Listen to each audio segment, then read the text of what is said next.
Yeah, what's up, people? Welcome back to the program. It's hitthebid.com. Come to the chat room, or you're missing out on life's ambitions and life lessons. What am I saying? What the fuck am I talking about? That's why I make these videos off the cuff. I have no idea what I'm going to say. But what I do want to say is touch upon the topics that I was touching upon Friday, I think it was, or maybe Monday. New York, and the reason that why people hate us, and Americans in general. If you're watching the news and the camera crews were out there doing the Yankee parade, did you notice that every single person they interviewed was a complete absolute moron? Moron to the point of just not one intelligent person could come out and say anything to just redeem us. For 1 second, I'm sitting there, come on, please, one guy.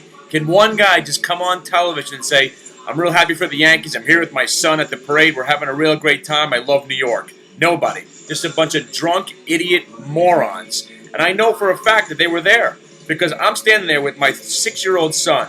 And every time I put him up on my shoulders to get a better view, I heard all these moans and groans and scumbag and douchebags, drop your kid, people screaming shit from the back. And I'm thinking, you know what, if I wasn't here with my son, I definitely would have just put a blade into one of these kids, left them there for dead because no one would have known. Quick stab to the gut, walk away, no one knows what's going on. Next thing you know, you're bleeding and dying on the ground.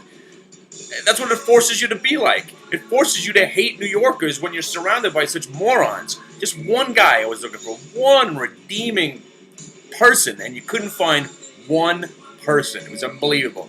So, because who goes to a parade? The unemployed, drunk kids for a reason to just yell out, and the parade hadn't even started. You heard asshole chants, every curse around the board. My son's learning new finger gestures. You know, it's amazing. He's been sheltered this long. He's heard every curse probably, but he never knew about giving the finger. Why is everybody's... I was like, that's how they say number one, son. Their Yankees are number one. It's unbelievable. You got to know why. That's why everybody hates New York and hates America. It's just these cretins that were at this parade is just a microcosm of just why youth has gone completely out of fucking sorts. Youth. I used to be an angry youth, but I don't know. I just wasn't such a belligerent douchebag. Whatever. So the markets, huh? We all thought, or I thought, maybe we'd have a few more days of selling, and I was proved wrong with a rally of massive magnitude right in my face. And here we are again. Has the market gone too far? Are we going to rally to the end of the year? What I was hoping for, and keeping with my theory of 2012, remember Y2K? The market went up every single day, and then after nothing happened on Y2K, about a month and a half later, we started crashing. Maybe that's what it is. Everybody thinks that the world's going to end in 2012, so let's just buy everything. Let's just go crazy. Just keep hitting the buy button till the world comes to an end. And you know what? If it doesn't end, maybe we'll start selling in 2012. It's impossible to stay short. The government's buying stocks. We can't do anything about it. And staying short, it can outlast you. It will outlast you. If you try to stay short for more than a day or two, you're going to lose money. It's unbelievable.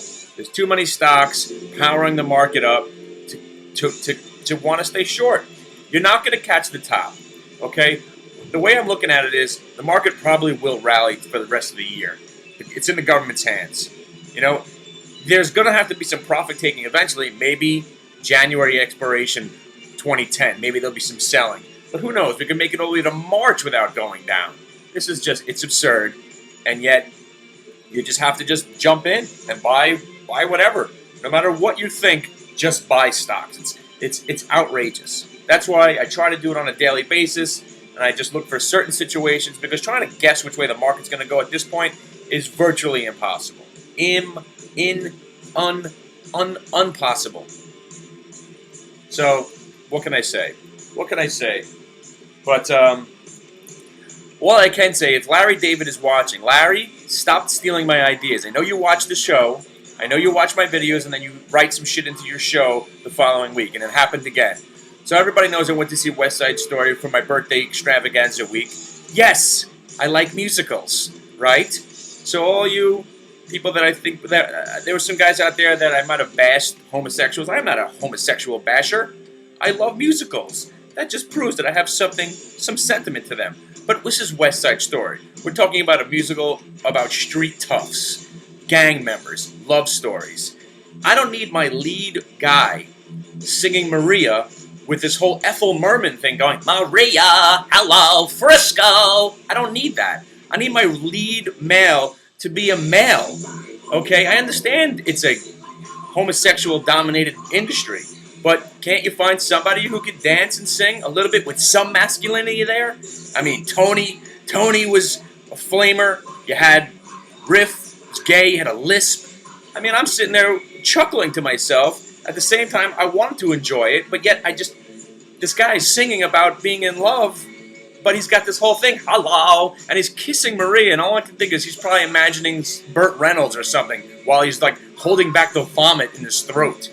It just wasn't good. So if you're into musicals, I think you should skip West Side Story, because not only was it just a little bit too, the reaching for it, you had to reach. You had to reach out there to suspend your disbelief. And it was like a school play. It wasn't well done. And that's it. My musical extravaganza probably will end right there. I probably won't go to another one for another 4 or 5 years.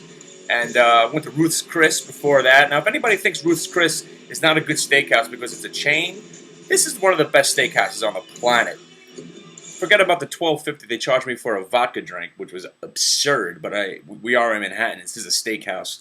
Figured $8 maybe, but $11 and something plus tax. It was basically $12.50 for a drink. I could have brought a bottle with me or a flask. I can start carrying a flask around some more. There's no point in paying for it. There's actually no point in drinking with dinner, because you're drinking. Next thing you know, you're having a steak, you're having your potatoes, your sides, and you've lost the alcohol anyway. What's the point of spending $50 on alcohol when it's just going to go to waste? Drinking is for one thing only: getting drunk. Drinking to drink. No social drinking. There's no such thing as social drinking. I have a social drink, 1 or 2.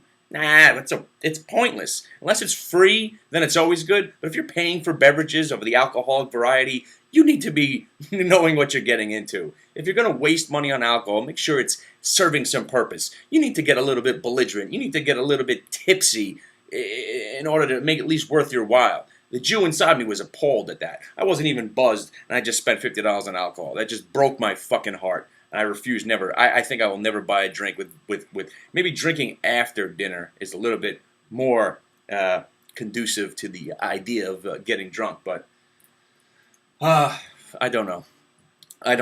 All I know is I could watch that girl soccer player pulling the other girl down by her head over and over again. She was running around the field just kicking the shit out of people. Another indictment on where society is going. Women fighting. I love it. You know, if they're going to play sports, they might as well have the same freedoms. We shouldn't analyze it and get into it and say how awful it was. If it was a guy just mushing another guy, we just think of it as just another guy, just smacking another guy in the head. But she just ripped this girl down by her ponytail. You know what? If you're going to play sports, chop your ponytail off, because there might be a girl out there who's going to grab you by your freaking head and throw you to the ground. You know. Now you know. Think about it. Women's lacrosse. That's what I'm going to get my daughter into. She's got good eye-hand coordination. She likes to hit people. So, women's lacrosse, and I'm going to show her that videotape and say, you know, if somebody pisses you off, that's what you do. Right there. Drag her down, and when she's down on the ground, step on her. It's lacrosse, honey. Go get them. If you're going to play sports, you might as well go full-blown into it. What the hell am I saying? Am I advocating violence in women?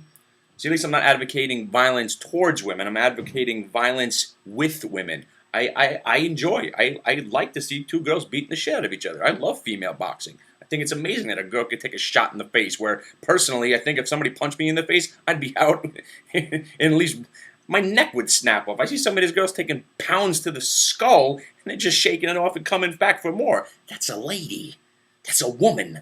That's somebody you want to be participating with. That's somebody you want to have sex with, because no matter what you want to do if you want to do something to her in bed, it's not going to bother her none. Some comedian said it. He's like, he likes women that have their nipples pierced, and their, if you don't know, some women get their hoo-has pierced down there. Yeah, I said hoo-ha. I'm trying to keep it clean here, guys. So they get their hoo-has pierced. And he's like, you know, I don't really like what it looks like, and but if a girl's going to pierce her thing down there, there's not much I could do to her in bed that's going to startle her. Hey, honey, you mind if I punch you in the face when I'm about to come and scream at you? Go right ahead.